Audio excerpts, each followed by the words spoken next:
We are ready. Thank you. Good evening. This is a Planning and Zoning Board meeting. It's November 2nd, and we are officially calling the meeting to order at 6:46 p.m. My name is Lynn Matos, and in the absence of Chair Julia, I will be chairing the meeting this evening. We're officially called to order. At this time, please stand for the Pledge of Allegiance. I pledge allegiance to the flag of the United States of America and to the republic for which it stands, one nation, under God, indivisible, with liberty and justice for all. Please stay standing for a moment of silence. You may be seated.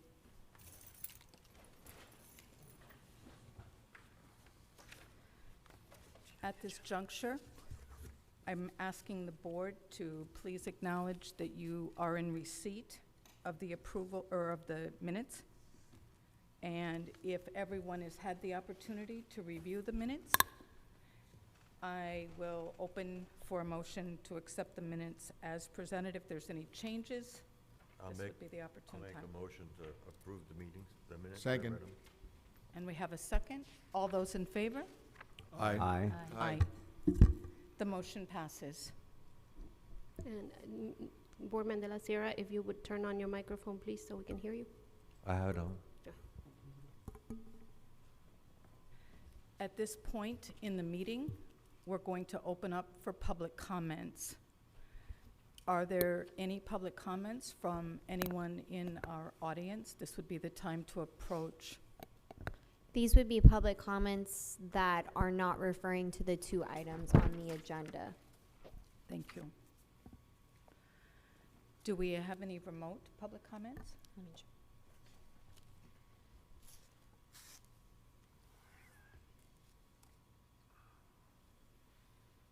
We have no remote public comments. If there isn't anyone in the audience for public comments, the public comments are now closed.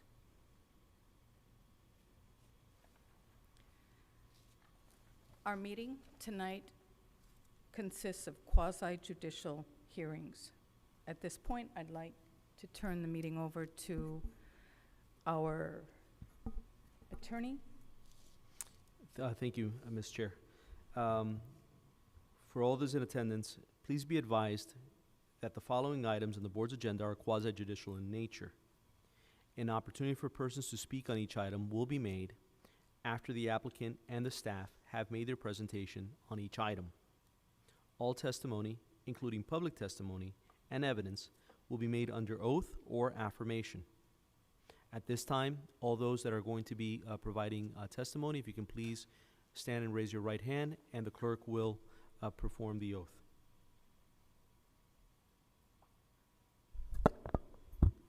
Do you swear to tell the truth and nothing but the truth, so help me God? I do. Thank you. If you do not wish to be either cross-examined or sworn, your testimony will be given its due weight. The general public will not be permitted to cross-examine witnesses, but the public may request the board to ask questions of staff or witnesses on their behalf. Persons representing organizations must present evidence of their authority to speak on the organization. Any person presenting documents to the board should provide the town clerk with a minimum of 10 copies. Further details of quasi-judicial procedure may be obtained from the clerk. Madam Chair, also at this time, if there are any of those that are going to either have had ex parte communication and have not previously disclosed it, this would be the time to disclose. Thank you. Is there anyone on the board that has anything to disclose at this juncture? Thank you, duly noted. At this point in time, we are prepared to hear our first case. The first case, Ms. Chair, is variance 2021-0611. The applicant is Lázaro and Reina Tejera. And they can approach. Usually the way this goes, the town will present its case first, and then you'll have an opportunity to present yours.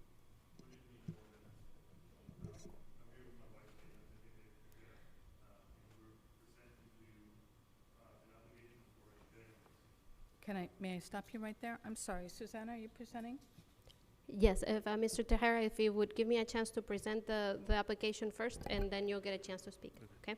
Thank you for the introduction. If you want to just be seated for just a moment, or do you prefer that they stay at the podium? They can stay. They can stay. Okay, that's fine. Thank you. More efficient. This application is for a swimming pool, variance for setbacks for a swimming pool on the rear setback. The applicant is proposing to build a 12 by 30 foot swimming pool in the rear yard of their single-family home property. The rear setback of the main residence is 25.5 feet, which is a very common setback in the town of Miami Lakes. The applicants are requesting the variance due to the fact that they would like to have a larger space between their home and the pool. They're requesting 5 feet where they should be required to have 7.5, and staff is recommending denial because it does not meet the requirements of the practical difficulty as established in the town code. At this time, though, I would like to enter into the record a new page of their drawings. There is some mistakes in the dimensions on the submitted drawings that are in the agenda, and I'm submitting these for the record as well as the staff report. Everyone on the board has the revision. Thank you. Yes, is this for the first variant for Was- the back, not the side? Excuse me. I would like to add that we have received some letters of recommendation from the neighbors. The clerk has them. I don't have 10 copies to pass, but if you would like, you can see them one by one. And if you'll pass those, we'd like a minute to take a look at Yes. those.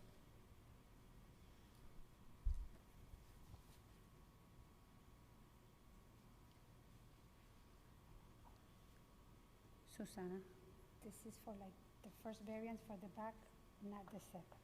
Both up as you mentioned. Okay, perfect. I don't know that they can hear us. Oh, now yes. You just have to come closer.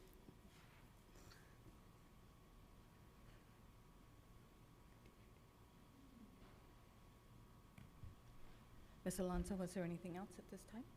No, we can proceed with the applicant comments. Please proceed. Sure. Good evening, members. Like you said, my name is Reina Tejera, and we are requesting this setbacks. Excuse me, would Yes. you speak into the microphone Oh, just a yes, little I'm bit? sorry. There you go, you are being recorded. Sorry, Thank you. sorry. That's sorry. okay. Not used to it. So we are requesting this variance due to the fact that our kitchen, it's on the right side of the house. So we are also planning on a building like an attached canopy. Terrace. Or like a terrace with a full kitchen on that, because we have easy, like a very easy access from the kitchen and for the plumbing and all that. So we're planning on doing that. And the other reason too, for the setback, I mean, I need the setback to move the pool to the right side, more, so that I have space between the columns and the jacuzzi to for the wheelchair. I have a mom who's on a wheelchair bound. So when she gets home and we're out there, we need like the proper space. The reason for the 5 to the back is for the same reason, because of the wheelchair, meaning because I have French doors that open from my kitchen, and I have French doors that open from my family, or like the dining that I have. So when you open this and you're going through a wheelchair to the bathroom, like my cabana bathroom, it's on the right side of the house. So we want to make sure that we have enough space that the person doesn't fall. So that's one of the reasons, or like our main concern here.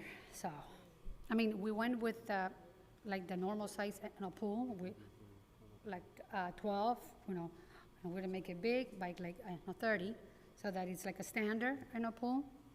But after you see in the drawings, that like the spaces are, pretty much tight when you're moving around. Thank you. I don't know if I have explained myself well, but thank you for listening.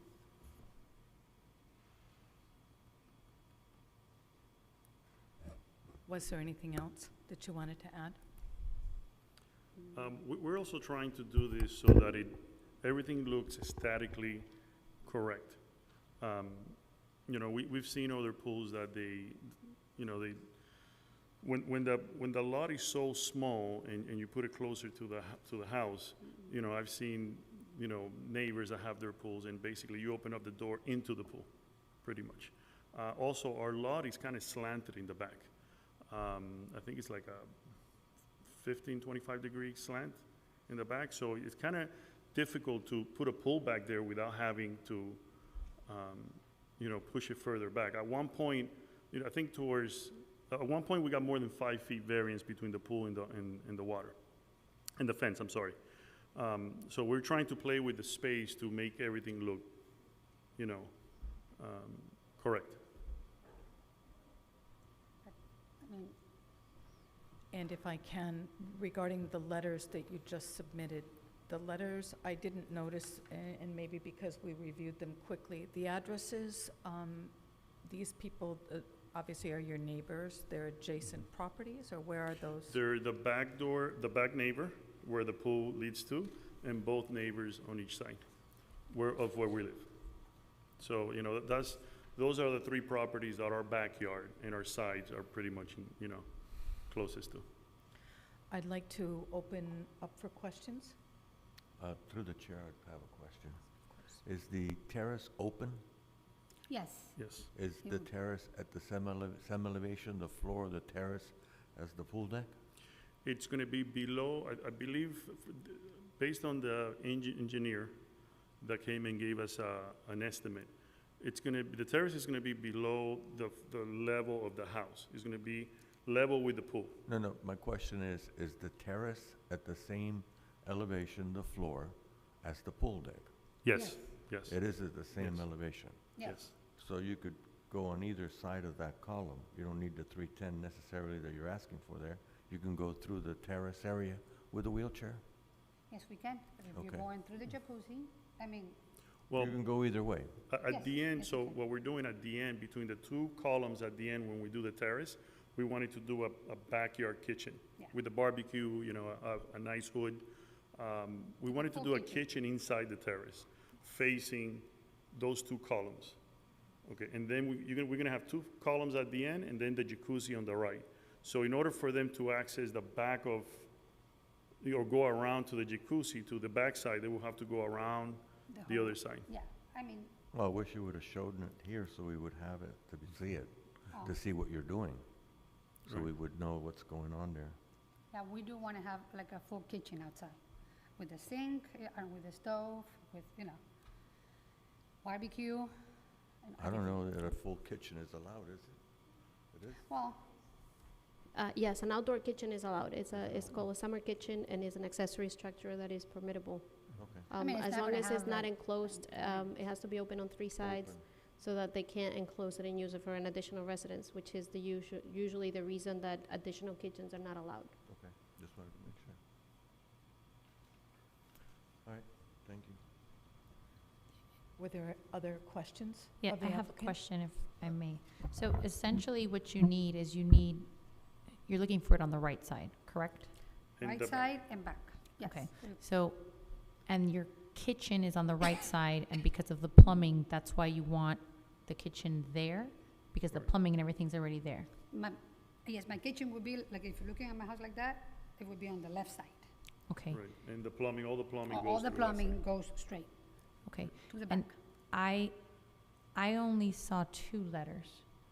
Did you get I only saw 2 letters. Is there another one maybe that hasn't made it down here? Oh, there it is. Yeah, the other 2 are here. So you have letters in support for that one on the right side that you basically encroach further than really what you should. Yes. Correct, yes. Yeah, we got the letters from all 3 neighbors, the back and both sides. The rear. You have the one in the rear of your property? Yes. Yes. Were there any other questions of the applicant? Madam Chair, I have a question. Of course. Have you considered smaller pool so that you don't have to go into the setback cut into the setback? I mean, We- 13 feet wide is, is pretty, No, it's 12. 12, but the one that I have here, and the second one that you have is 13.6. Mhm. No, why did they put 13? No, it's a 12 by 30. Did they change Well, that? because of the waterfall feature. I I'm think in the going, middle, I'm going by the new drawing that we were given Right, it this says evening. 13.6. It says 13.6. It may be because we wanted to have like a But wall in the my back. question is, going into the setback, why can't you just be within the guidelines and make a smaller pool? I understand what you're saying about having the clearance to move the wheelchair around, which is fine. I mean, that's something that you need to do, but why not do a smaller pool? Well, if you think about it, I mean, we have a large family, you know. I mean, when we, gather, like if you have like a way smaller, 12 feet, it's not that wide. It really isn't. It's more of a lap pool, like if you consider, it's like 12 by, 30 is what we thought it was more or less like the standard, to where you can enjoy too, you can do some swimming, and you can, have a gathering of, like my kids and the grandkids and, all that. and that was pretty much that standard size that the pool person gave us, told us, listen, basically it's, most pools are 12 by 30, 35. 15 by 30 is what they usually are, so we went I smaller. understand, but you also have to take into consideration what the codes are. Yes, of course, And sir. the code, you're Yes. trying to go beyond that Yes, to yes. satisfy your, whatever needs you're saying you have. I understand. I Uh, mean, But sometimes we have to comply with, with the rulings and of the town. and we're pretty good at that. We're the original owners of that house when it was first built, and we love it. I know this town of Miami Lakes, we've never had any kind of issue, and I understand what you're saying. It's just, how can I tell you? It's not that we want to break the rules or not comply. It's just, we want to, have an enjoyable, I got to take my mom into consideration in a wheelchair. I got to take the kids and the grandkids. And, we want to, create a backyard that is enjoyable, and that, we can, build memories and, have like a space that's more or less, decent. Okay. That's all. Can I ask you, I'm sorry, Mr. Senor, were you done? No, I'm fine. The right side, right? I'm not gonna talk about the rear right now, but on the right side, when you're encroaching there, and you indicated you kind of need that turn for the wheelchair. And I guess what my fellow board member is saying is, you could either have, I guess you could have a 30 by 10, you'd be compliant, or you can put it back. But I want you to help us understand the requirement of maybe why you need that pool deck area, why you need that side area, because of the limitations that you have with a person that's in wheelchair bound in your home. Well, the reason also is because we have two French doors Okay. that open outwards. And, by the time you open them up, the room you have between the end of the door to where the pool begins, it's gonna be pretty much, It's, it's not that big. So, you want to make sure that you have room so that you can maneuver with Right, your and the reason why wheelchair. I'm asking you is because there's desires and necessities, right? Yes. So there's the difference. We can desire to have whatever we want and go beyond the bounds that we're allowed. But there's also necessity that, yeah, you may see it as this is only, 2 inches or 2 feet or whatever it is. But it's really in place for a purpose. So that's what I'm trying to understand. Is this a want or is this a need? Well, This it's is a need. definitely a It's a need, need. because if I have my mom over with her wheelchair and we have a gathering, it makes it difficult. It makes it, you need the room to maneuver her in a wheelchair. It's, Through the chair. it's not just because of aesthetically, no, it's not just because of that. I have one more question through the chair. Can I? Yeah, you're saying that when you open the two doors, it leaves very little room. You have 9 feet back there. Once you open the doors, they swing all the way 180 degrees, doors. Right. But say you leave them wide open, you still have another 6 feet to get a wheelchair through there. Right. That's a lot of room. You're not making sense there. My concern is that When when you you, tell me about the two doors, just Right. let you know, when you may tell me about the two doors opening in a 9-foot area, you have 6 feet left. A wheelchair can get along there. When you open one, they all open all the way over. They don't stay completely open. So you're not making sense to me, and it's not correct. What one do one you You have of the our, whole 9 feet to get by there with an open door. one of our concerns also is that the deck, the height of the deck and the height of the floor inside the house is gonna be about 6 inches. Okay, just because of the way our lot is, it's kinda, right now at this point, it's kinda a little bit sunken, because back when we bought the house, the landfill they used there was not the greatest, and the builder didn't do that great of a job, so, based on the architect that designed the pool, he said that we were gonna have about 6 inches, a 6-inch drop from the floor of the house to the deck of the pool. So So someone how- with a wheelchair going down, you know, especially that, you know, that, coming down that from the house, they might end up in the pool. So that's why we wanted to give it some, So why would you put your pool deck so low? It that's doesn't- based that on, doesn't, you're saying to me you're gonna put your pool deck 6 inches lower than the interior of the house? That's Correct. already sunk? That doesn't make sense to me. that's what what our- a builder told us. That's what Yeah. the No, builder I'm just saying told us. Right. That doesn't, I'm a general contractor, by the way. That doesn't make sense to me. I mean, the difference in that area normally is about 1.5 inches, 2 inches. From the house, from the From- floor of from the a house pool to the deck, to an entry. The code is not gonna allow you to have that much of a difference. that much of a difference? Yeah. Thank you for letting us know, because like, We'll address it with, we'll address it, that's what he Yeah, mentioned. and 6 inches is way too much, and then it would Mm. require a ramp. right. I see. Got it.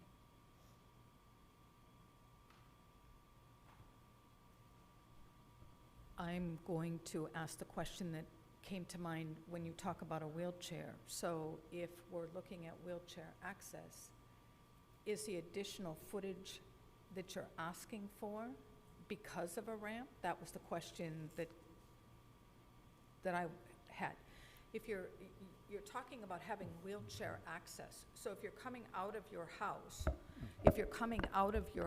and you've got a 6-foot drop in a wheelchair, 6 inches. 6 6 inches. inches, yeah. I'm sorry, 6 Yeah, feet. we will need to have, if it's Some that kind of deep, because, it's like you said, I mean, But now code thinking, won't allow that. You can't have that much of a difference coming out the door. yeah, You can only have, at the most, 1 inch, and that's a lot.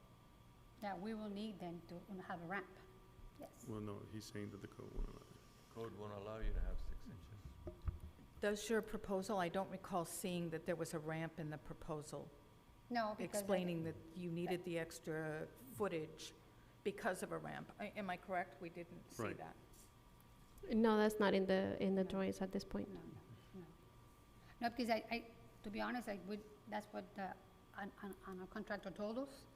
That's how, I designed the pool, but I didn't really think of, that it couldn't be that low, that, like, I didn't, think of all that, you know what I mean? At this point, however, because the drawings have not gone through the permitting process, they would not have been reviewed for ADA and accessibility and that kind of thing, and that's the kind of comment that usually comes in at that time. Yeah, it's an Um, egress. Right, egress requirements, and ADA usually is done by the building reviewer, and they usually check for those things.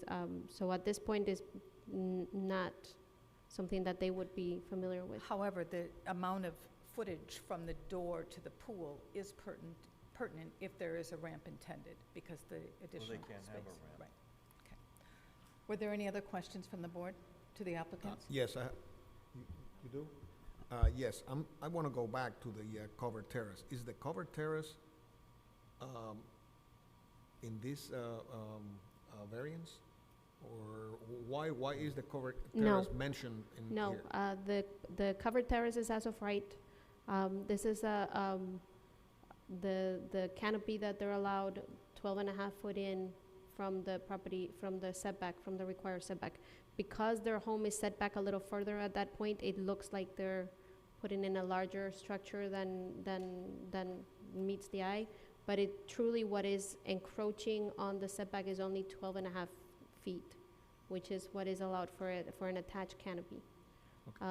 They are showing it, I believe that they're showing the attached canopy as an explanation of why the pool cannot be reversed and Yes. put on the other side, where truly they would have plenty of room to do any configuration because of the slant of the rear property line and the larger distance at that point.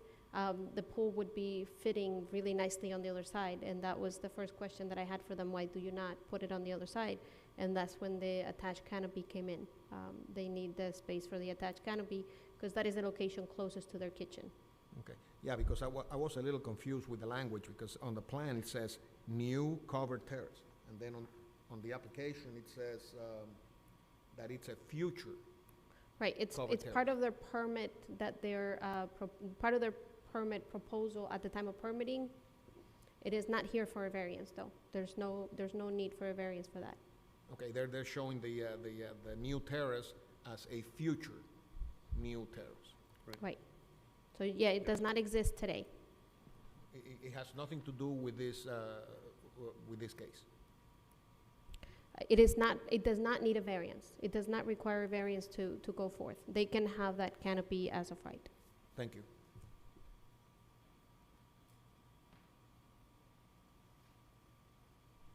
Are there any other questions of the applicant? Was there anything else that you wanted to add after the conversation, the question? Just to thank you guys for your time and consideration.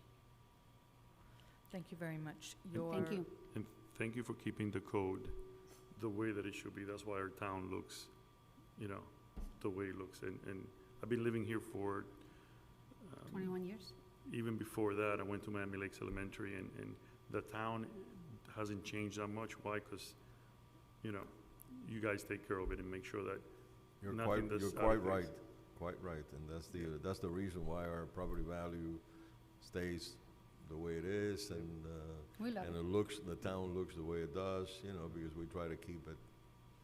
We love it, and it's very secure. Yep. Very secure, so, which is a nice thing these days. Thank you. Thank you so much. You can be seated. Thank you. At this point in time, I'd like to open up for discussion. Through the chair, okay, so I'm gonna pass this question on to the architect and the GC, or my fellow board members. So, according to what is now the difference between the pool deck, the pool and the back setback, the rear setback, there's 9 feet. So if we were to ask them, if we denied the variance, they would have to move it closer 2.5 feet for a 6 and from the home to the beginning of the pool deck would be 6.5 feet. And I think that my question is, wouldn't that be enough room for what I believe it would be enough room for a wheelchair to pass through? In your professional opinions, what do you think? Yeah, the wheelchair would be able to pass through. The answer is yes, the wheelchair would be able to pass through. So typically for a ramp, what do they look for an ADA ramp, compliance Well, ramp? you can ask the architect, he knows. 42 inches, so You whatever. can ask Leoncio, he's the architect, and he knows 42 inches. what type of access you have to have when you egress a door. And it Well, will for- not require, For hallways, or the width of a hallway is 42 inches. 42 inches. Right. Would I have mean, to be for a- level for a outside door the is door. 32 inches. But, we were talking about the difference between the finished floor of the house and the finished floor of the deck being 6 inches. 6 inches? Right. Yeah, that's a lot. I mean, when you first come out of any egress, you're supposed to have Mhm. 42 inches flat space to be able to come in and out and walk in and out. Yeah. So from there on, they would have to do a ramp if they were 6 inches below. If they're not 6 inches below, then they would require no ramp. They could just go out if they had their deck within 1.5 inches of the, and then slope it down. They could slope And- it away. And would Phil take the issue of a sinking rear towards the property lines? Wouldn't Phil take Yeah, away that sure. issue, so they can Yes. always fill it if they Yes. had to? Compacted fill does. Compact it, yes. right, with Yeah. Phil, right? Yeah, it does Okay. take care of that, yes. And they're gonna dig a lot of fill out of there when they open up for the pool. Yeah, that brings me to what I wanted to share with you guys. And I know that we were to take each one of these applications separately. And we've had some, and we've actually approved some in the past. In fact, recently we've approved, I think, 2 that come to mind, possibly 3. And I know that, you know, we're always looking at the, and I have some notes here, what really the hardship of the applicant, right? If we continue to approve them, we are likely going to have our planner come and request the council to actually change it, because we keep approving these variances where we're making them, we're allowing them to be closer to the setbacks, or allowing for a smaller setback. Yeah. We may be asking the council to just change that. Now, if we change it to 5 feet or 6 feet, whatever it was changed to, we're going to always have applicants come before us and request variance for whatever we change it to. So I think we just have to be cautious of that.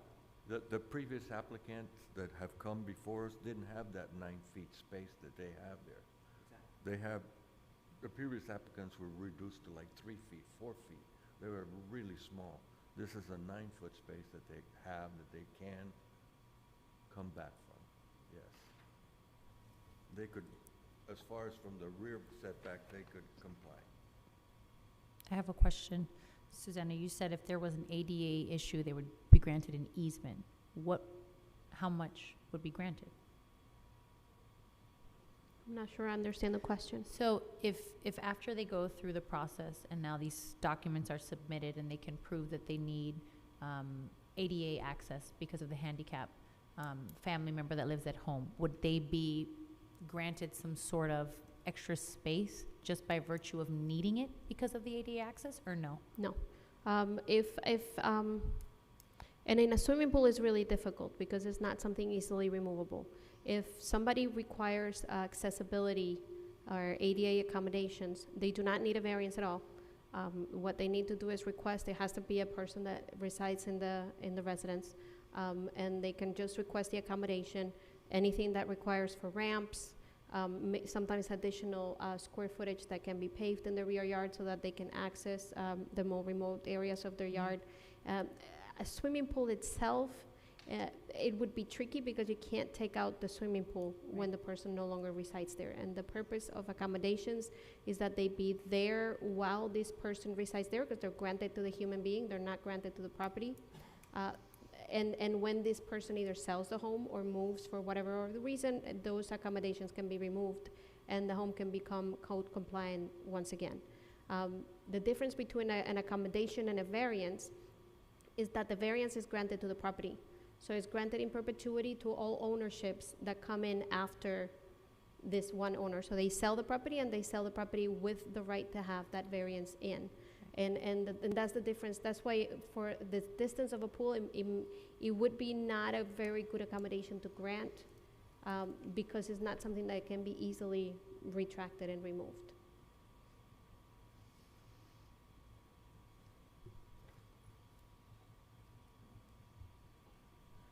Further discussion?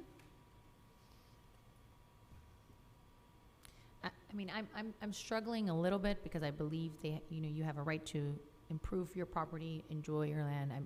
I really do.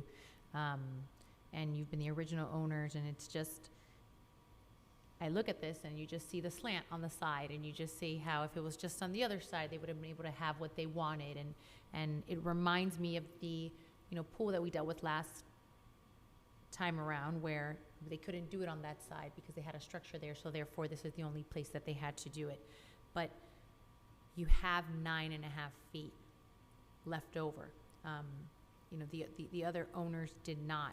So, you can, the new pool deck here, you have 8.5 feet. So if you moved it back to, you would be still left with 6.5 feet, but you would be compliant. So that's what I'm personally struggling with, because they are requesting less than 2 feet. They have support from all surrounding owners. They are going to increase the property value, and I understand that you do have the situation with your mom but she's not living in the residence, so that's also something that we have to take into account. But what you're saying is, it's moving the pool towards the house? I'm That's the sorry, only I way they can't would be hear. compliant. But I mean, we were doing the math right now. If you were to move the pool into the house 2.5 feet, you're gonna be 6.5 feet from the house. I mean, I find that detrimental. Right, and I don't disagree, and I think if you have someone with a wheelchair and the doors opening, because I have a similar setup. I have the kitchen with the 2 doors opening. Unfortunately, sometimes I wish I had more information. I wish I knew how big was the wheelchair. When you open the door, what's the actual space? Do you need that dimension and the radius to turn? All of that can help us understand, okay, why do you need these 2 feet? That's why I asked you, is it a need or a want? Because 2 feet, because you have to maneuver someone who may be in a big wheelchair versus a small wheelchair versus when you open the door, this is all that you have left. I like the design. I like where it is. I understand you can't do it on the other side, but I recognize they have space. So that's what I'm struggling with. And from a practical standpoint, your neighbors support it. We have letters of support from all angles, and we're talking less than 2 feet. So I get my board members' policy argument that this is now going to potentially have some sort of a trend to change the code, but we have to view it, in my opinion, in an isolated instance. They can't do it on the other side. They have support. It's less than 2 feet. That's Remember, just my I view. need to correct that. It's 2.5 feet. 2.5 feet. 2.5 feet. So it's indeed a little more than 2 feet. 2.5 feet. My mother is 243 pounds, just so that you know. She's Okay. I'm heavy set. But still, We the can setback open from the it edge of back the up. water to the, For additional questions, excuse me, we You have to can, make a motion. I would have to make a motion. If you're going to add anything more, we have to make a motion to open it back up for you to speak. No, it's okay. Thank you. Thank you. so, my, I- Go ahead. my point is, their setback right now would be 5.5 feet. 5 feet. 5 feet. With the latest drawing, it's 5 feet. Yeah, so if they say 7 feet from the house, No, yeah, they're- the very corner shows in the latest drawing we got is 5 feet right at the corner. If they come back and allow themselves to have a 7-foot corridor along that whole area there, they would comply in that area, and then we could give them the 5 feet on the other end in order to be able to do it. So they would have 7 feet, the door opens 3 feet, say if it's left completely open, still allows them 48 inches to get a wheelchair through, and wheelchairs can get through on 36 inches. So that's what a wheelchair access door is, 36 inches. But their setback from the jacuzzi and from the house, from the pool is 5 foot to the property line. Right. It's shown 5 feet at the jacuzzi, and it's shown 5 feet at the corner of the pool where it projects out towards the property line. And then at the other end, it shows it to be also 5 feet. So if they move in 2 feet, that would give them 7 feet across the back everywhere, and it would just, we would just have to give them the variance for the 5 feet on the, what would be the right side. I don't see, which would be, let me see, north, that would be on the west side of the property. From looking at the scale here. Personally, I have no problem with the 5 feet. If we were to give them the variance, I'd rather give them the variance for that, rather to make the pool narrower, which is already 12 feet. 12 foot by 30 foot it's Yeah, just they a narrow. don't have to make the pool narrower. No, You can No. make a motion and we can, no. Is there any further discussion? I don't have anything else to say. I mean, I would make a motion to approve us with the 5 foot setback. And with regards to the distance then between the house and the pool? The house and the pool is 9 feet. Right, and you're, They're in compliance. I'm okay with that. is there a second? Are you making a motion? But it's only 9 feet because of So- the variance that they're requesting. There is no code requirement that they have to be X amount of feet from the main house to the pool's edge. I mean, right now, 9 feet is more than ample. No, Right. there is no The code question is, do you requirement. want to make a motion as it stands? I want to make a motion as it stands, yes. Okay, so he wants to make a motion as it stands, and he needs a second. Right, and that's what I asked. Do we have a second to the motion? I'll second for discussion if you guys want to continue to discuss, but I'm not going to second it as my vote. So we to have a approve second it. for discussion. For discussion, if you guys want to continue to discuss it, yeah. I would approve it if they bring it back 2 feet. I would do the approval if they bring it back to 2 feet from the rear property setback on myself. Madam Chair, that's my original, if they move it back within the, We would the leave code, aside. then we wouldn't need to go through, to this variance at all. Hearing.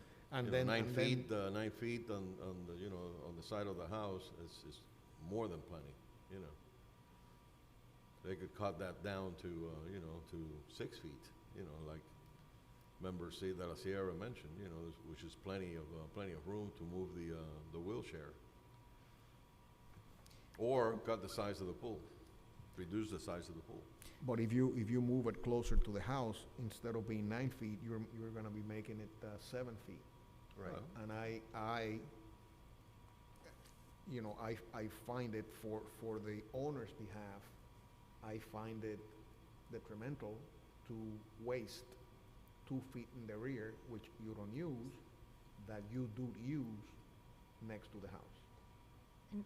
And just to tag on to play, I guess, devil's advocate right now, because I could see both sides, is what's the harm in giving them the 2 feet? Can They'll I- have their space. Can I? Yeah, I mean, Well, I'll let, Susanna, we discussed something that is a possibility. Could you share the insight about if there was a pool leak and it, So 5 feet is a number, right? It's the number that, we have 5 foot setback requirements in other areas of town. I think we've discussed in the RU1C districts where they have the smaller lots. They're allowed to do it at 5 feet. It's a perfectly reasonable number. The trouble is that it needs to be uniformly applied. Right now, we're setting up a process by which basically the squeaky wheel gets 5 feet and the rest of the people have to comply with 7.5.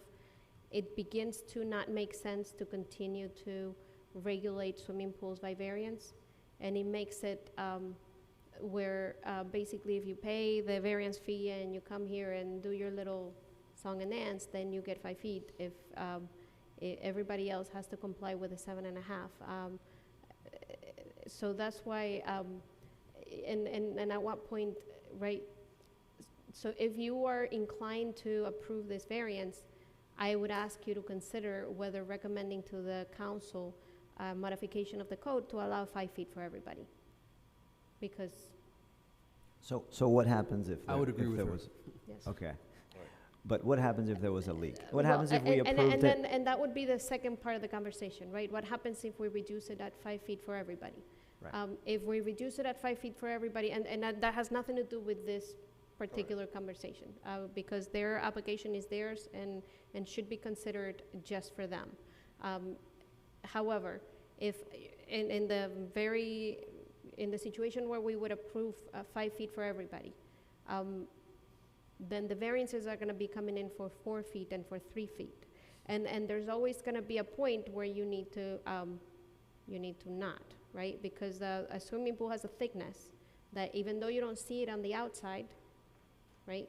A swimming pool is a vessel that holds liquids.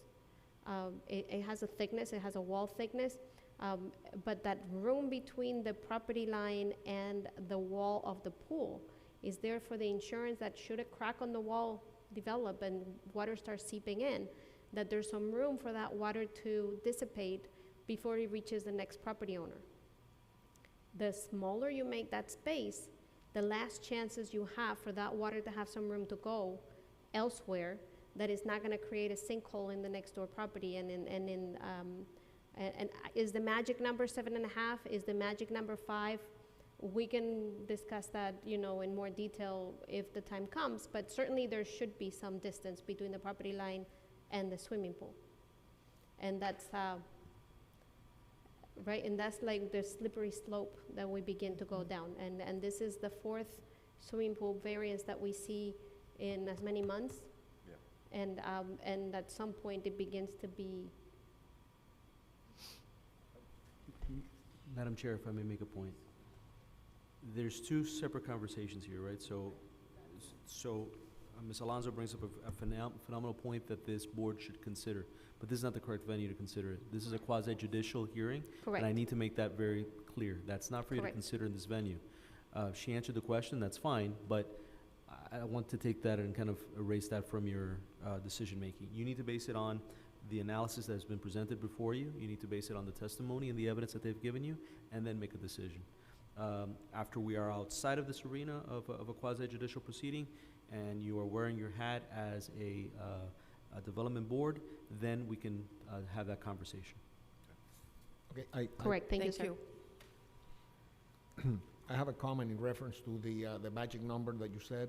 I think it should remain at 7.5 feet, because, I mean, we have different cases of, you know, lots that are oversized, and if we were to bring it to the council to reduce it to 5 feet, then they will take advantage of that, rather than, you know, these smaller lots that they're trying to fight for space. So the magic number should remain at 7.5 feet. And again, that's a discussion that can be had outside of this particular application, as the attorney just mentioned. Because at this point, what we need you to do is consider this application on its merits, right? And the implications of the approval or denial of this application can be considered afterwards. Madam Chair, I'd like to make a motion to agree with the staff's recommendation of denying the variance. We have a motion We to have accept as presented, and there was a second for discussion. We have to vote on the first motion, Correct. but we can do a friendly amendment, but we have to vote on the first motion. Right. And to the attorney, if we have a motion to accept, we're not going to have an amendment to deny. Correct. However, if you want to make, as the Vice Chair The said. 2 feet, you can amend, friendly amendment to the 2 feet, but not to Correct. the 9. Correct. Are you interested in amending the motion for the 2 feet? If we stay within the property line, so in other words, if we cut the size of the 9 feet that we have from the house to the pool, take advantage of that space there, and then, or reducing the size of the pool, that's what I would be in favor of doing. But as it is right now, according to what our legal says, and that's why I'm making the motion right now to agree with the staff's recommendation of denying the variance. Madam Chair, through the chair to Member Senra. The problem is you already have a motion to approve, so you've got to vote on that. If you want to amend the motion to approve to provide some kind of leeway, that's fine, and that gets a second, and that's okay. What I would recommend is that, since you already have the motion to approve, if there's someone that wants to offer an amendment to that, this is a good time to do so. If not, then I would do a roll call. Correct, thank you. So do we have a second to amend the motion to approve? I'll make a friendly request from Mr. Leoncio to amend, to move the pool 2 feet into the house, but maintain the 5 foot on the west side of the property that they're requesting. If Mr. Leoncio is good with that.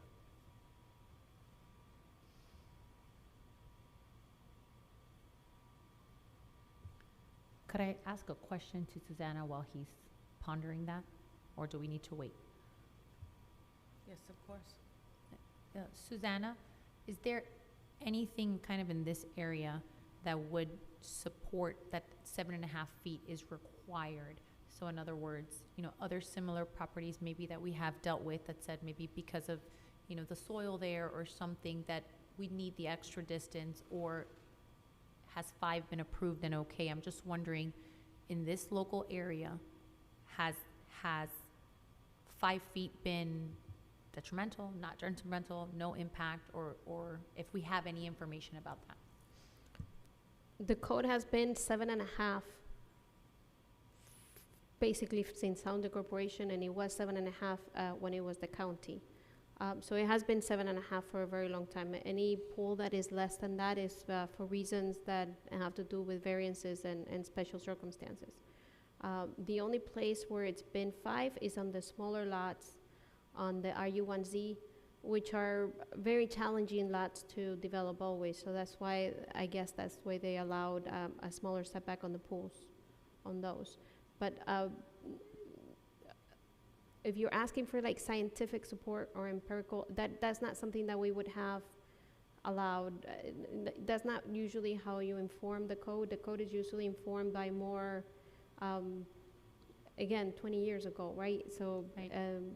Whatever is the knowledge at the time as far as, you know, thickness of walls of pools and pressure of water, and I'm sure there's some other engineering calculations, but usually you don't do zoning codes based on necessarily empirical data. You use more what makes sense, right? So it's Right. more about common sense than Right. about I'm just wondering if the in their building area code is somehow more we knew more something. scientific, if you will, right? Right. And do we know of anybody in their area that have been approved for a variance? Not in the last few months, and I would have to do more research for that. I mean, I would have to go back longer, but most of the pools are built. There's many pools that get built in this town on a regular basis. Most of them do not require variances.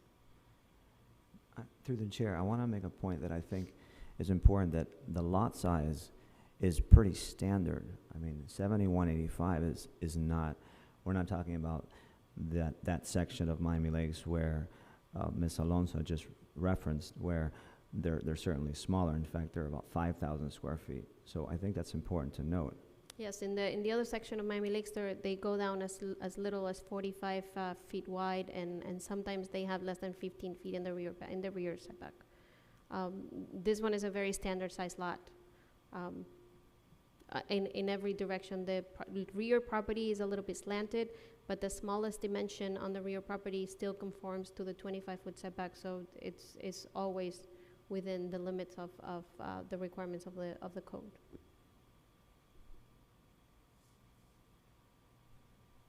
Is there anything further? We have a motion and a friendly amendment.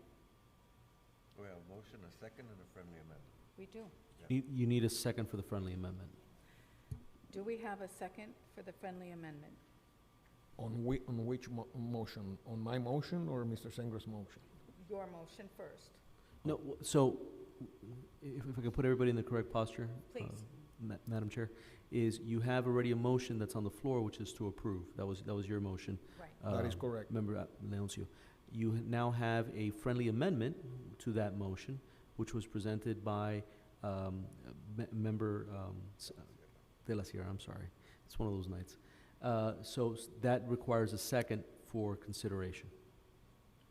And what is the amendment, Mr. De La He can Sierra? repeat it. Should we repeat your, I can repeat it. To move from the rear setback, move the pool in 2 feet, leaving 7 feet at the house, but allow them to have the 5-foot they're requesting on the west side property line, which is the one to the neighbor on the side.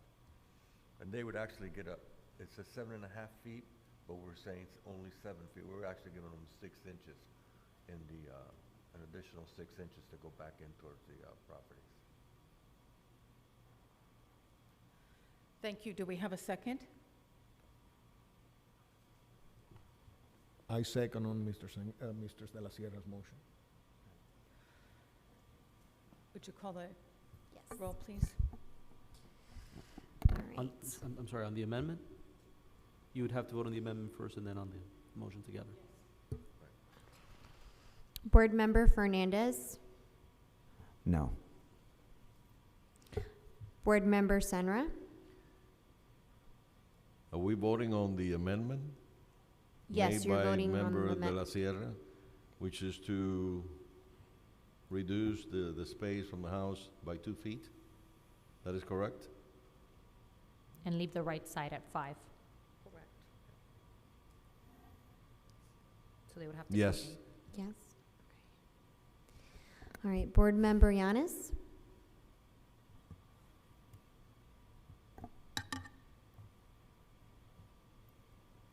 Yes. Board Member De La Sera? Yes. Board Member Leoncio? Yes. Vice Chairwoman Matos? Yes. Motion passes. And for clarification at this You have point? to explain it to them. So, for clarification, the amendment has passed, but now you have to vote on the motion Thank as you. amended. Would you please call the roll? Okay. Board Member Leoncio? Yes.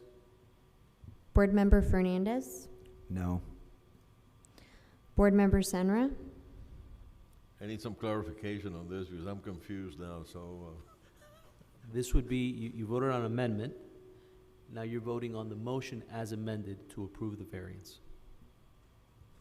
to approve the variance As amended. And if we as could ask the clerk amended to by read the the motion as motion amended? Correct. that Member De La Sierra made, That is correct. which is reducing Which is a reduction of 2 feet from the front, from leaving the front. 5 feet on the side as is. All right. I vote yes. Board Member Yanis? Yes. Board Member De La Sera? Yes. Vice Chairwoman Matos? Motion passes. So you understand, the motion passed in allowing the 5-foot back from the side of the house, which was one variance. However, the variance that you're requesting from the front of the house, I'm sorry, from the back from the rear to the back of the house, that has to be reduced by 2 feet. So 2 feet in.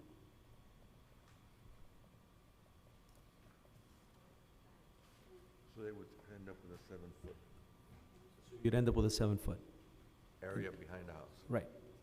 From the back wall to the pool, I mean, from the back wall of my house to the pool, Yes, it has to be 7 feet, 7 feet.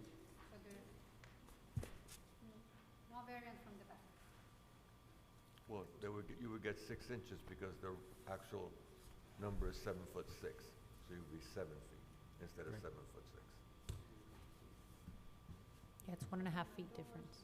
Wheelchair will leave me 4 feet. Like if I open my doors, it will leave me for the wheelchair 4 feet to like, maneuver.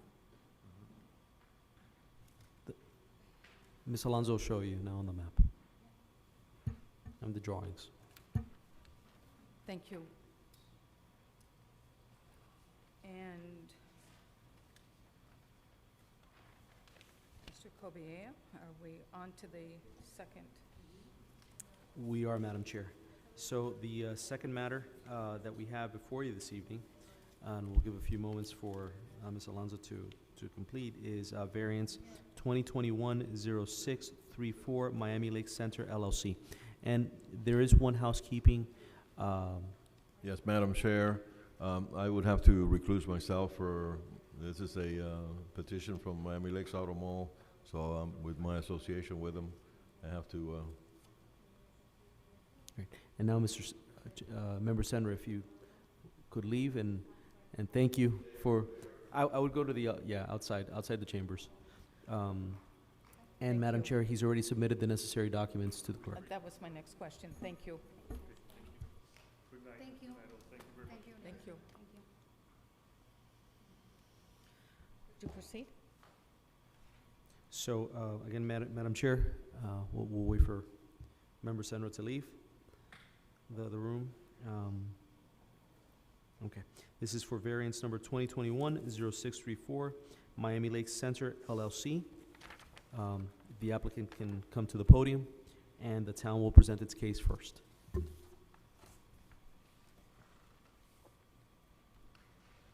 And the parties have been sworn in? Yes. Yes. Thank you.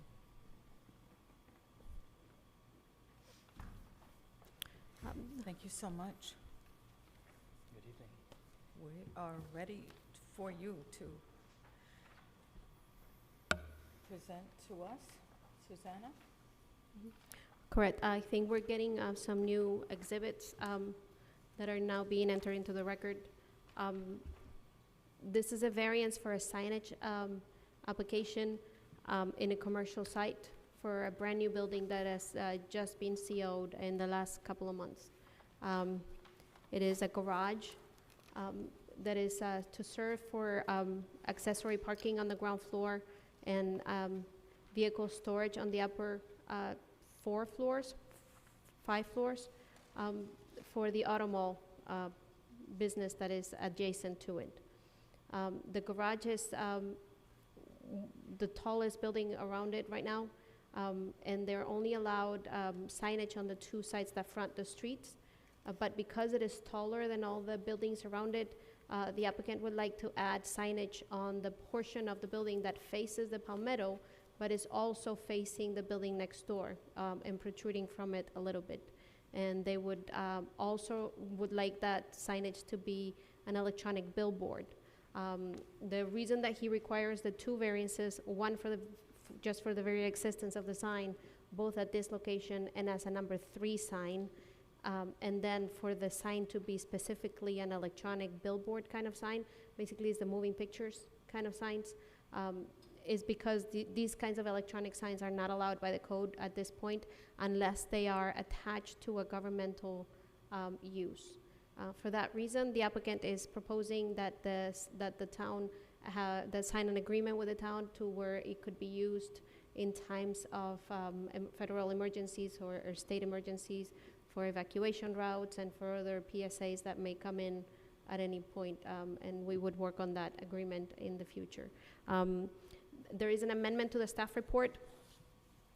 It was originally submitted with a typo for 40 square feet maximum. That was a mistake on my part. I have added an additional paragraph on the bottom explaining the square footage that it would be allowed at this site. The building is adjacent to an overlay for signage that goes around all the properties that face, all the commercial properties, not residential, all the commercial properties that face the Palmetto and the Gratigny. All these properties that face these rather large roads are allowed a lot more signage than other buildings are. And they're allowed 10% of their facade, which in some cases is really a lot of signage. The facade that we're discussing at this point is 26,000 square feet, a little bit more than that. So if he were completely facing the Palmetto, this building would be allowed 2,600 square feet of signage. The applicant is yes, it's quite a big sign. The applicant is requesting 1,256 square feet, which is a lot less than he would be allowed if they were directly facing the Palmetto, and therefore staff recommends approval of the application for this reason. I have a question for Ms. Alonso, through the chair. Absolutely. If they're not on the Palmetto, how many square feet would they be allowed? None of this. They would be allowed the other 2 signs that are directly facing 40 square feet per facade. So they would be allowed 80 square feet On only? 40 square feet, On because one it's a side. corner, it's a Right. corner, so Right. it faces 2 streets. Right. So on the one street that faces one street, 40 square feet, on the other side that faces the other street, another 40 square So feet. they would be allowed a total of 80 square feet there? Correct. And they're asking for 2,625, or No, 1,256? 1256. Correct. Wow.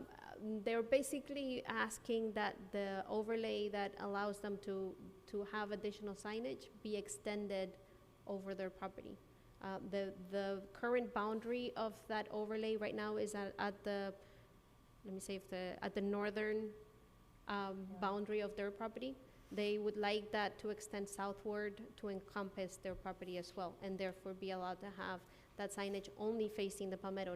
It is not allowed to be facing anything else. So they couldn't have this signage facing either 59th Avenue or 58th or what is that other one, that 163rd is your other boundary? Yes.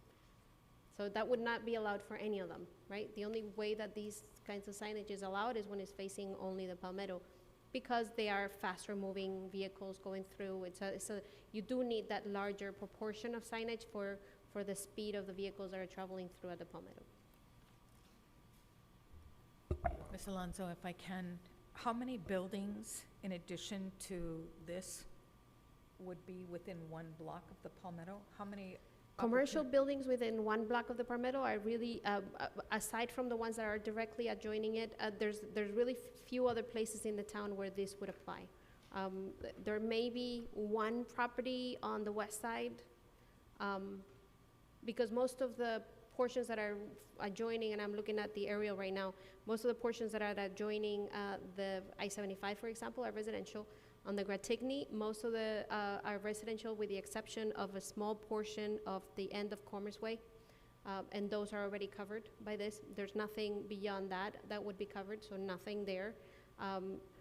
The same thing on the Palmetto on both sides. Everything that is adjoining the Palmetto is already commercial, so they're already covered by the existing overlay.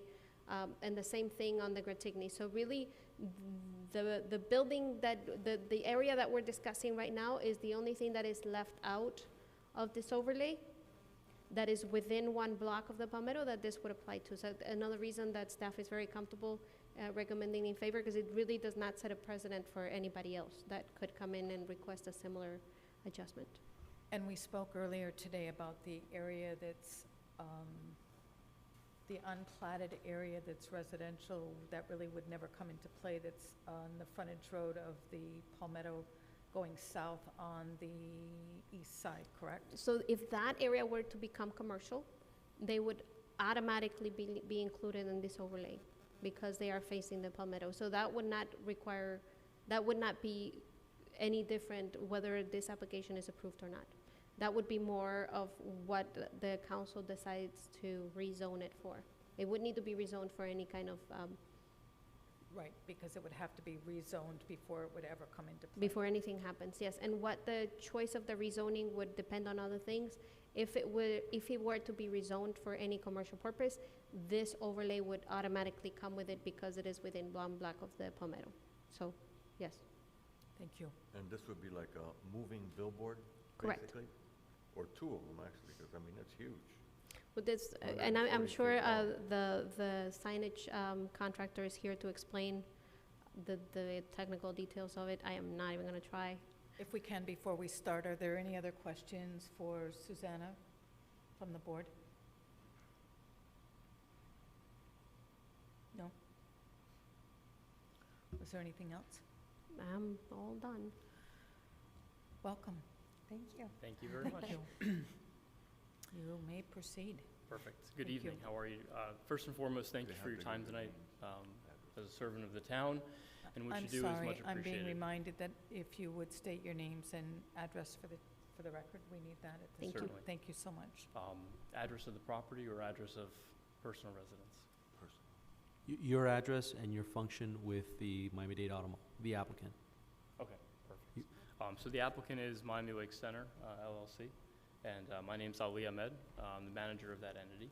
And the address of the property is 5875 Northwest 163rd Street in Miami Lakes.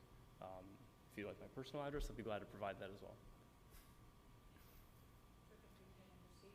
Okay, Please perfect. proceed. First and foremost, thank you. I do believe the approval of this variance will actually provide a positive impact not only to us as the owner and as a tenant of the building. I also think it'll provide a positive impact to the town as well for multiple reasons. The signage on this particular building faces north, which is towards the Palmetto. This is the first opportunity that we've had to go above the properties that are actually to the north of it, which we also own. So this signage would be at its height 67 foot tall, which would give it clear visibility to the Palmetto, and I think that's a very differentiating factor. We've owned this building since 2014. We've lost quite a few tenants because of the visibility of this building. It's 145,000 square feet approximately. We still have about 25,000 square feet that after 7 years we've been unable to rent out. And the majority of those tenants or prospective tenants have opted not to go with our building, have opted actually to go outside of the town of Miami Lakes to other buildings because of the adjacency and the signage ability. To speak to the limitation of the 2 signs on this particular building and this particular property, we currently have 5 tenants looking to expand that to 9. So it doesn't necessarily afford us the proper ability to display them, to wayfind them. As visitors are coming off the Palmetto, it's difficult for them to find the building. Our head offices are actually located in this building. So I know from personal experience that it is very difficult to find. Now we do use the parking garage as a landmark to be able to find the building, but it is still difficult. Mostly because the height of the building, which contains the offices, is only about 24 foot tall. And the buildings to the north of it that are adjacent to the Palmetto, our Chrysler store sits at 42 foot tall. And we do have future plans that haven't been put through the process yet to redo our Kia facility, which will be of similar height, which effectively hides the main building from a signage standpoint. So utilizing this building for the tenants and to be able to show potential visitors how to approach the building, how to find their tenants is a very strong positive for this building, and obviously attracting more tenants and production of not only rent for us, but also the tax basis for the town. Most recently, the Southeastern College, which just was conditionally approved, generated some mobility fees for the town, and they have not even come close to reaching their full enrollment capacity at this time. So again, being able to have visibility for that particular entity and drive more business to them, which increases the basis. Susanna had spoken to the public service announcements. We're more than willing to work with the town on emergency public service announcements, utilizing this signage in times of emergency to provide messages to the town. Being that we're on the northeasternmost corner of the property, or of the town, I think it's a good way to put those messages forth whenever they're needed. Even if it's not at times of emergency, working with the town to be able to put forth some of that messaging, I think is a positive overall for the town. To speak to the size itself, because I know that was something that was mentioned, I believe the size, it is a little less than half of what would be allowable if we were inside of the overlay. And we are over 1,000 feet away from the Palmetto though. So the property depths are large, and this building is set back within our property, which is just over 11 acres. So being that it's about 1,000 feet away from the Palmetto, we do need something of a little larger magnitude to be able to get the message to those people who are traveling along the Palmetto looking for our tenants and for our properties.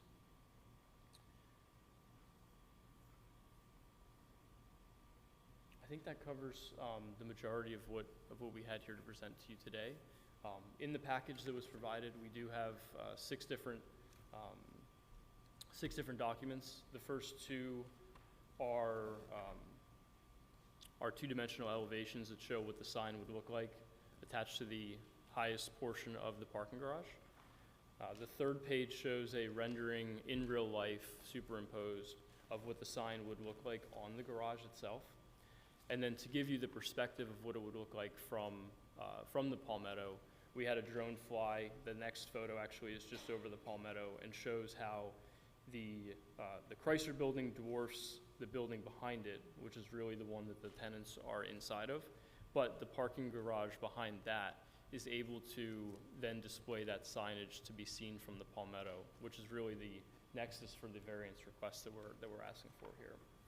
And then the final 2 just give you additional perspective on a closer basis in case there were any questions that needed to be answered.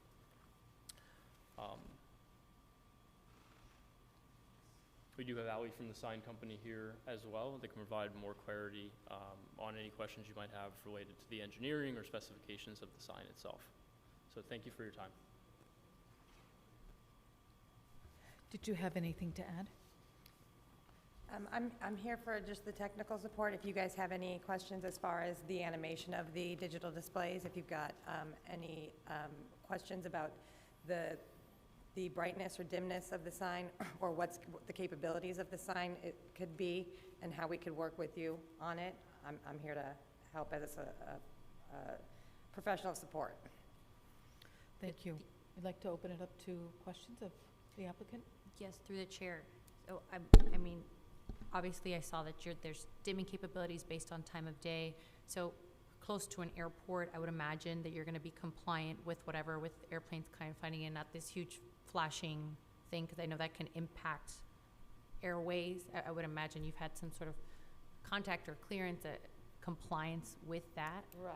So there's like 64 different levels of dimness and brightness that can be programmed into this digital display. We would do it based on, you know, the necessity of the cities. So you guys would let us know, I mean, and I could even give you like examples and stuff like that, so that you guys could make an informed decision about the brightness and the dimness and what level you guys would want it at. I understand it's on a busy, you know, highway, so that kind of stuff is, you know, relevant to you guys. But those digital displays, their capabilities are so broad that we can kind of fit that into whatever, you know, specifications that you guys require. And with the public interest, how quickly would you, for instance, because I love that idea, hurricanes, just up-to-date information, whatever the town may need disseminated to the residents, how quickly from town to you can you get that up there? There's licenses that are created with the software. So we have, let's say they have 3 that they're given, you know, with the people that are in ownership with the company right now.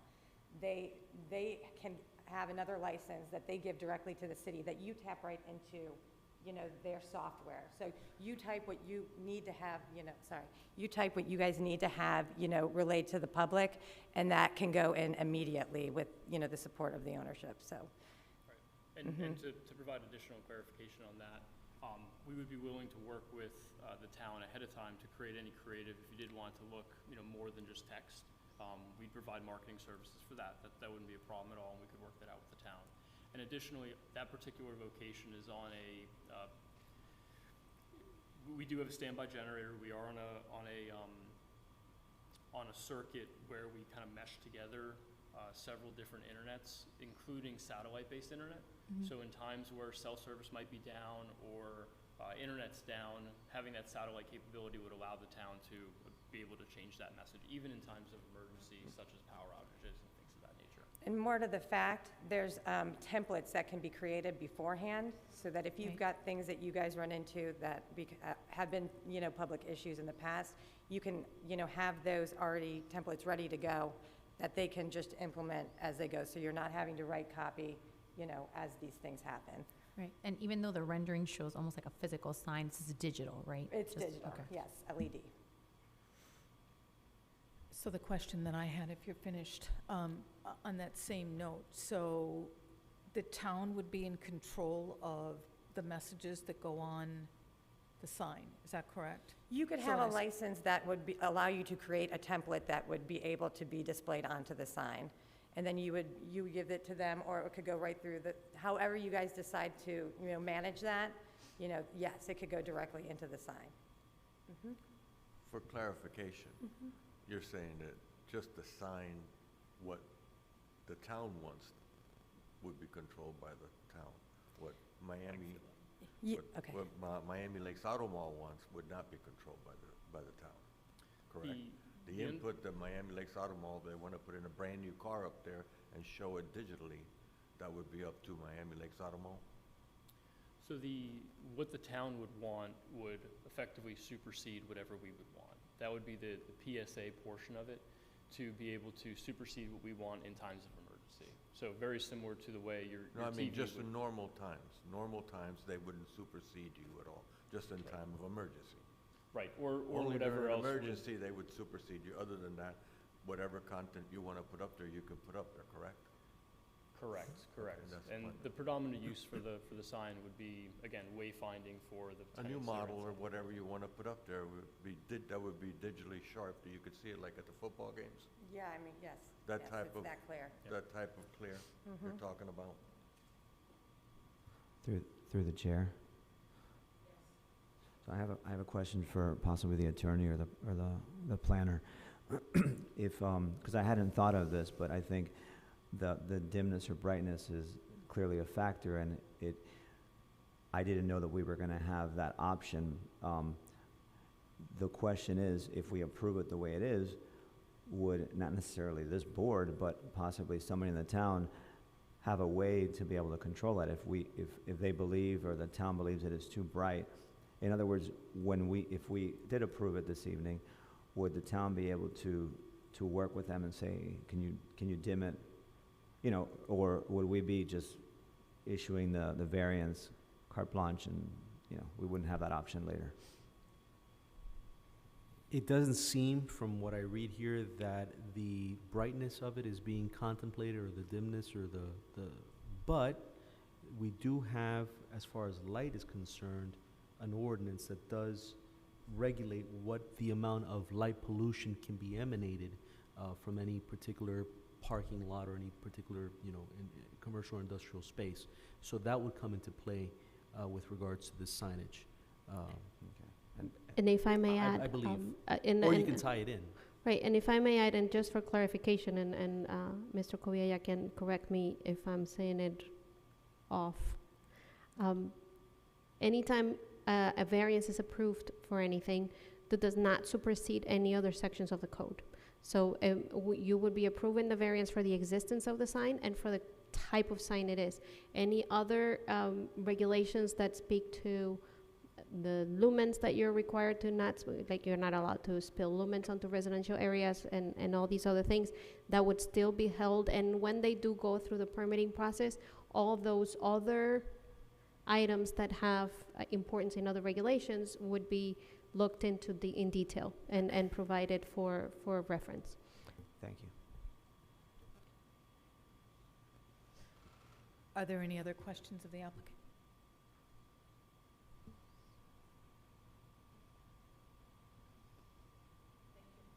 Thank you for your time. Thank you. I'd like to open it up for discussion. One of the factors that I consider whenever I'm gonna listen to a variance or consider an application, I always think of how it's gonna affect the look of the town. And I think that when I was envisioning driving on the street that the building faces or fronts, I found it difficult for even to be able to notice that sign even existing. So it would be so tall, and it would be so above the street view that I don't even think it would be. In fact, I don't even know if you'd be able to see it other than when you're on the Palmetto. So I thought that I was considering that during my deliberation or my thought process. So I just wanted to bring that up because I thought it was important to note. I don't know if you guys have something or a differing opinion if you were able to see it, but that's the way I thought I it. drove over to Costco, and you would be able to see it from the Costco area without a problem. From there, and from the side road of the Palmetto, you could see it. And when you're coming down that road, you'll be able to see it on the way. But when you're driving past the bank, the old bank that's there, the old bank building, you'll be able to see the sign. It's gonna be huge. Is that 60th Street? No, Just off of 57th, when you come off 57th down 100 and would be 60th Avenue, excuse me. 62nd, I think it is there. Is it 62nd? 162nd Street, off of Red Road, you make the left coming towards Costco, you would be able to see it as you're driving up. I mean, it's gonna be quite a billboard. I mean, I love Miami Lakes Auto Mall. They do a lot of great things for the town. They're always involved, they're always helping. I would like to help Miami Lakes Auto Mall, but I'm struggling with putting a billboard that huge.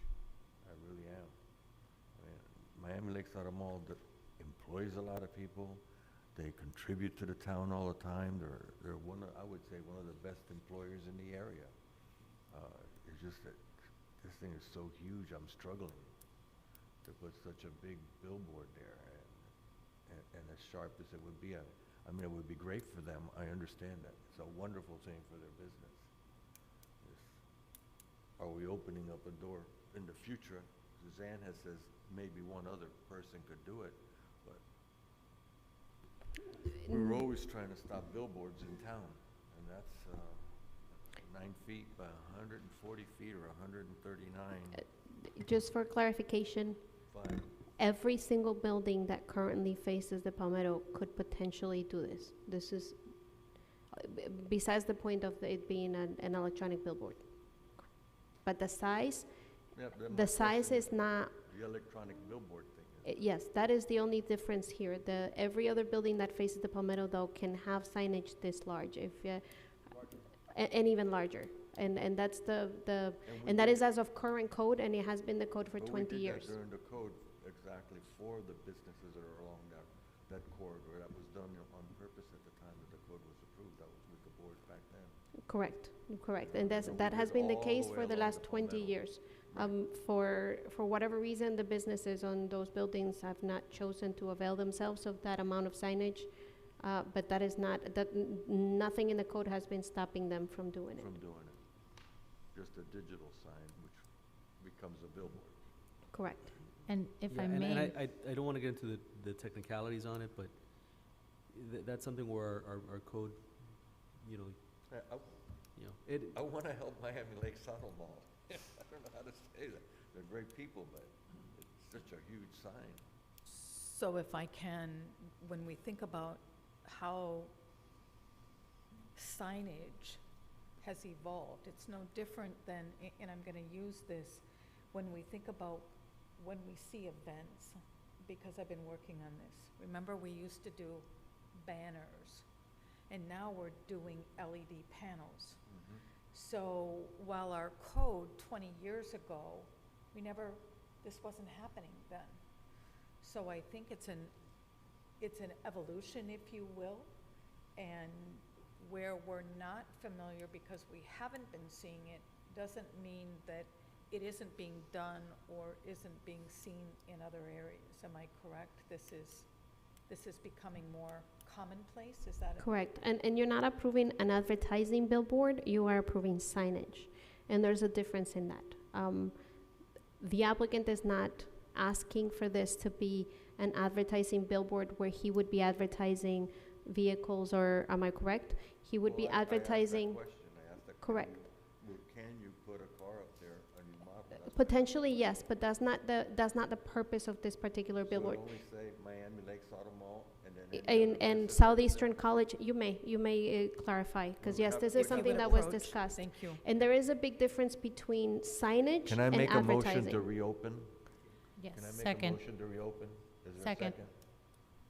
Everybody? I'll second. Agree, aye. All in We have- favor? Aye. Yes. Aye. Yep. Go Thank ahead. you. Thank you very much. Just to clarify, what Susanna mentioned is 100% accurate. Our goal is not to advertise. It's not to use it as a traditional billboard like you would see when you go by the casino. Our goal is to have from 5 to 7 tenants specifically named on that billboard and have those rotating through there with probably some minor graphics with respect to their logos and things of that nature. So since it will be a color billboard, the primary purpose of the board, which is signage, is to be wayfinding from the Palmetto. And having had personal experience being there, it is difficult to find that building. You mentioned the former bank building. That's the building where Lufthansa, Southeastern College, NSI Insurance, ourselves, and also Motive Care, formerly Logisticare, the call center, is located. So it is difficult to find that particular location, and this would certainly help do that. Our goal is not to put price, payment, feature, scrolling, marquee and graphics. That's not our goal. Our goal for the size and the scope of it is to portray our tenants, make them happy, and attract some additional tenants to the building, therefore, increasing the economics of the entire location. My concern is the flashing thing and the attracting and back and forth. And and we have tried in the town to keep billboards out. Right. You know? I think while it's difficult to regulate that at the inception, I think we've always shown that if the town has a concern with something that might be on there, we'd be more than willing to work with the town as a good partner and a good business, within the town, to make sure that it's portraying the right image for the town, since we are on a corner of the town with quite a bit of traffic that passes by. Again, our goal is not to advertise or display a movie or something like that. It is, the primary purpose of it is signage. Were there any other questions of the applicant for clarification? No. Thank you. Thank you. I'm just discussing with the attorney, if the board would feel comfortable, it would be possible for you guys to suggest that it be approved as a conditional use, in which case we would monitor a yearly basis to whether or not they're serving the purpose that they have been portraying. And it would be just a renewal every year. We would go through and make sure that the images have been what they said they would be, and obviously we'll drive by, and any complaints would eventually make it to me, because they would. That Right. would help a lot. Because I don't think the intent is to have APR and zero down and cars, and I don't think Right. that that's the intent, based on what we can see. But I would feel more comfortable with the monitoring in place. Also, should the, God forbid, auto mall change ownership or the building be sold, that would also ensure that any new tenant, any new ownership, any new management structure would also be required to comply with the desires of the board, and not say, look at a great toy we have and let's come up with some ideas to use it. So Right. And it would- Susanna, yes, it would have to be reissued to a new, yeah. it would, The so we conditional would be would have to voting, be there's two variances, right? So one would be, yes, we allow the additional sign, and then the other one would be the condition where it's the electronic billboard, right? Well, yeah, what you would do is, instead of passing it as a variance, if that's the motion of the board, is what you're suggesting, is you could do it as a conditional use, which again, doesn't run with the land, it goes owner to owner, once it's sold, that's it. And also requires an annual renewal, so if there's if what's being proffered tonight is not the reality and something else happens, that's something that the board can consider at that point in time. So if it were the appetite of the board to go that direction, the variance would have to be denied? Is that how that would work, or no? No, you could Okay. do you could do an amendment, right? Okay, That instead of a variance, you'll pass it as a conditional use, that it's going to be conditional use used for signage purposes, to be renewed on a yearly basis. And then the other part would be to approve the variance, if that so is your desire. And it would be a condition of approval. It would just be added as a condition of approval. thank you for the clarification. Is there any further discussion? Do we have a motion? I just have, through the chair, if I just had one question for the planner. Maybe my logic doesn't make sense, but would this, because I'm always concerned about other applicants wanting another applicant to come forward and ask for a variance, and also suggest that they would be, because I really like the feature of the public service announcement.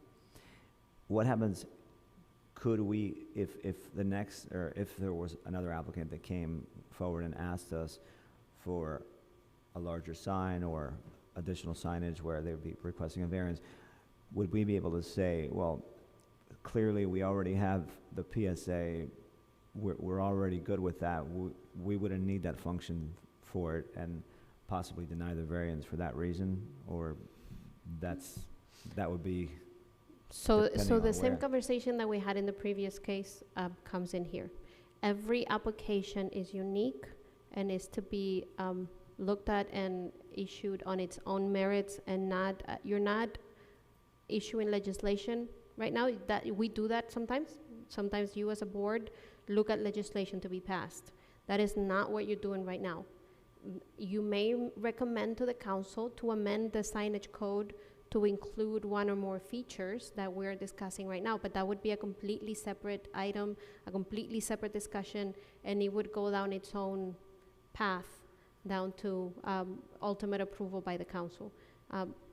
Nothing you ever do to a variance application is indicative of anything else other than to the own application. Yes, when you approve a lot of them, when there's a lot of volume of the same sort of application being approved, that speaks sometimes at maybe a shortcoming of the code, and at where we need to look at the code and say and reestablish or maybe reevaluate whether it still continues to be valid. A case in point would be what Chairwoman Matos was just discussing. Would these new types of billboards, would it make sense to begin to address them in the code in a more thorough way than just say, no, they're not allowed, which is what it does right now? Is this something that we would want to entertain and begin to look at them from a different point of view and maybe find ways to regulate them in ways that help the public and serve a purpose and also serve the purpose that they are? That would be a legislative change, and that would be something that we can consider separately. One question, can we ask the applicant if he would be willing to do it under a conditional? We may ask him, yes. Mr. Ahmed? Before we force it on him. Thank you, and I appreciate it. I'd like to make a motion to open it up again. Again, I'll and make a second motion it. also. All those in favor? Aye. Aye. Go ahead. Thank you. My preference would be strongly against the conditional use option. I think it would be more favorable to work with the town on an ongoing basis without the conditional use process. If there's another way that we can accomplish that, that would be great. And the primary reason for that is twofold. One, the initial expenditure for something that could only be for a year would be something that we would want to consider. The second part of that would be when we're discussing with the potential tenants that we're trying to bring into the town of Miami Lakes, one of the things that they want to have when they're signing a 10-year lease is consistency with respect to the sign. So having that consistency is something that we would need to promise them within the leasing activity, and it would be tough to do that when it's only approved on an ongoing conditional use basis. So if the board can find it acceptable, I'd prefer to not have the conditional use and prefer to approve the variance. Mr. Ahmed, if I may clarify what a conditional use is, it does not mean that you're conditionally approved. A conditional use is a special use that is approvable under certain conditions. Mhm. So it doesn't mean that it can flip. It basically is, if you follow the rules, you're good. That's all it means. And the reason that we use the word conditional is not to the point where it may be revoked on a whim. It's more of a matter of, it's sort of like a contract between a business owner and the town that you will operate by certain conditions. Does that make sense? So just so that we both understand that doesn't mean that you don't necessarily have to agree with doing the conditional use, but it doesn't mean that it could be revoked on a whim. It would just mean that every year we would look in to see if the rules are being followed. And that gives, if they're not, then that gives a remedy for the conditional use to be reevaluated. Does that make sense? Not revoked. You don't necessarily, you can revoke a conditional use, but it's a difficult process. You would have to go back to a hearing and that good stuff.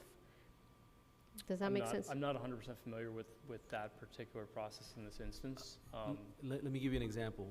In many cases around town, schools are conditional uses. So you have some churches that want to open a school. So it's granted to them, but it's not granted as a variance. Right. It's granted as a conditional use to that particular And the church is facility. also a conditional use. A church is also a conditional use. Parking, you have the school, Southeastern College is a conditional use. Liquor stores are conditional uses. Right. These are, people do put in a lot of money, you don't get it canceled. What would the process be with respect to that? You would be done today. We would just work on the application after today, work on the agreement, which would be the basis for the conditional use. And that agreement, instead of being, now I'm going to use lawyer terms, so I'm going to look at him for approval. Instead of being a deed restriction or some other kind of agreement between the town and you, it would be in the form of a conditional use where we would stipulate the conditions and that you agree with, that we agree with, and then we would discuss a yearly renewal process. And by renewal, we mean like basically we go and look and make sure that there's no complaints and that there's that basically that the message has been more or less what you said it was going to be, and that you haven't come out, that you haven't been putting out your newest right, the newest Dodge Ram on the display, right? That's Certainly. right. And would the conditional use follow the property, or would it follow the occupant of the property? It follows the occupant, so it would follow the operator of the billboard, right? So whenever you were to transpose that to a new owner, the new owner would come in and we would transfer that conditional use to him him or her with the signature that they understand what rules they need to follow, because that's all it is. It's really an agreement of how you're going to use this property, or in this case, this billboard, right?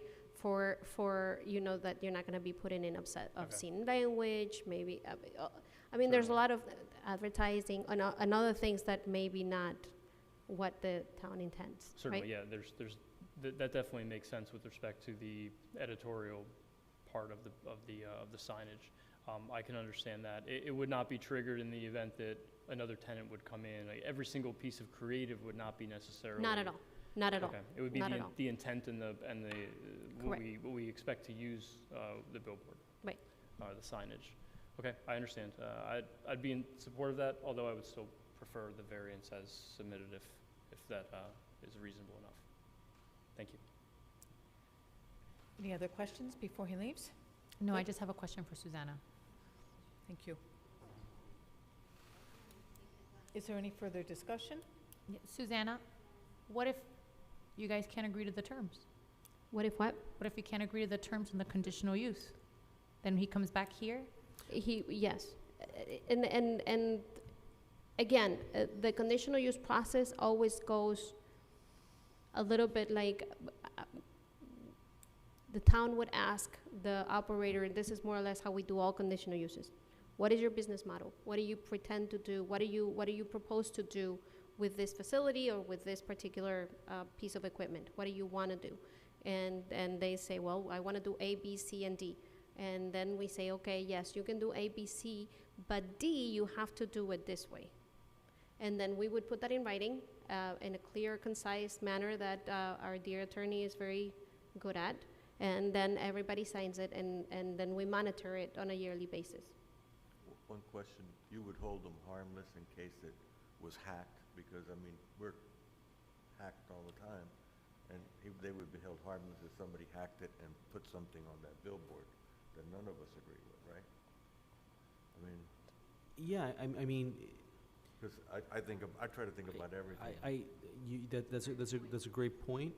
I'd have to look at what the laws are with regards to that. I'm sure that it's not something, again, they're putting the billboard, if something, they would be hacked and something were to happen there, then yes, obviously, that's not a fault of theirs, or they're not doing something intentional, that would be a violation of that conditional use, if that's the question that you're asking. Right. Yeah, I just I want to make believe so. sure that Now- they don't lose the right to have their sign, because No, obviously not. I mean, get if it's something that they do, then that's on them. But if it's not something that through no fault of their own, we're not going to hold them accountable. Now, going back to Member Yanis's question, I mean, I think basically the points have been laid out, which are the fundamental. What's the use for? And I think he's basically said what the use is for. It's for signage purposes, not for advertisement. And then the other portions of it can be, discussed as far as the lumens and the brightness and those areas, and put in the conditional use. And it's going to be whatever the industry standard is for those, to make sure that's, it's conforming. And that's that.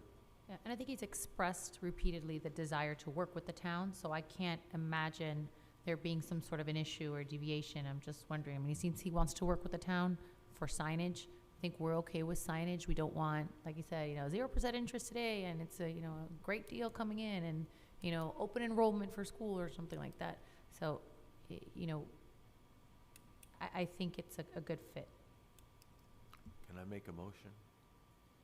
Please proceed.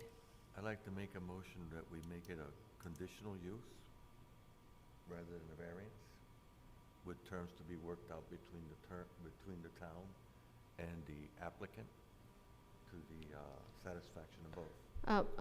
Board hear Member Sierra, if I may help you amend your motion Thank you. so that it works a little better. Thank I you. would prefer that you approve the variance with a condition to approve a conditional use. Okay. And I know that I said the word condition twice, but a condition to approve an administrative conditional use as a condition of approval. As Ms. Alonso said. Did everybody understand what she said? Can you repeat that, please? So It's there's hard to two hear a little variances bit. that need to be approved. The conditional use cannot exist without the two variances existing as well. So first, the variances need to exist, and the conditional use would not be granted by this board. It would be an administrative conditional use because it's a minor conditional use. It can be administratively granted without a hearing, but it could be a condition of approval of the variances that the conditional use be requested. And that's what would work as a. Do we have a second? I'll second. Second. Would you please call the roll? Board Member Yanes. Yes. Board Member De La Sera. Yes. Okay. Board Member Fernandez. Yes. Board Member Leoncio. Yes. Okay. Vice Chairwoman Matos. Yes, Motion passes. thank you. And we're on to the final item. The next item, Chair, would be Director's Report. So we're done with the items with regards to quasi-judicial. Terrific. So we have completed the quasi-judicial in its entirety because of the two components. That was the question that I had earlier. Thank Correct. you. At this point, I want to remind the board that there will be no meeting in December. And we welcome back Mr. Senra. If I can, two things. I'd like to, with the board, we have a few moments to talk about, do we want to entertain the idea of looking at the code for the signage? We've talked about that before. Is this a time that we want to discuss that or potentially bring back changes to the code for the signs, or no? Well, so now since we're outside of we're talking about legislative items, the sign code needs an overhaul, and it's an overhaul that I'm working with Councilman Diego is on in overhauling it. There's a moratorium as far as sign and enforcement of signs right now in place with the town. In January, hopefully, I've got the month of December really to focus on that and a couple of other ordinances that we're looking at that are major pieces of legislation to come back in January. One of them is a soil ordinance that's being overhauled, and we're working with the police department on that. But going back to the sign ordinance, there's things in the sign ordinance that need modification. Listen, we saw one tonight with regards to digital. The sign ordinance, when Susie and I were talking and looking at it, is antiquated. It really doesn't contemplate anything with regards to LED or technology. With regards to other signs that could be, let's say, for real estate or political or flags. I mean, it's not something that is that's really workable and up to today's date as far as the law is concerned. So we want to really bring that up to be something that obviously is going to come back to this board. You'll have the opportunity to beat it up and provide suggestions, and I really look forward to that before it goes for final approval to the council. So. Thank you, I appreciate that. I think we've talked about that before, so it seemed like a great opportunity to have that conversation tonight. Is there anything else? We would like to wish you and Ms. Sheppel happy anniversary tonight. I want to remind you that the next meeting would Thank be you. in January 4th. And at that time, we will set the calendar for the year 2022. to make sure that we are all, that we can all meet on the regular, No December meeting. no December meeting, no. We're off. And Ms. Sheppel and I thank you for that.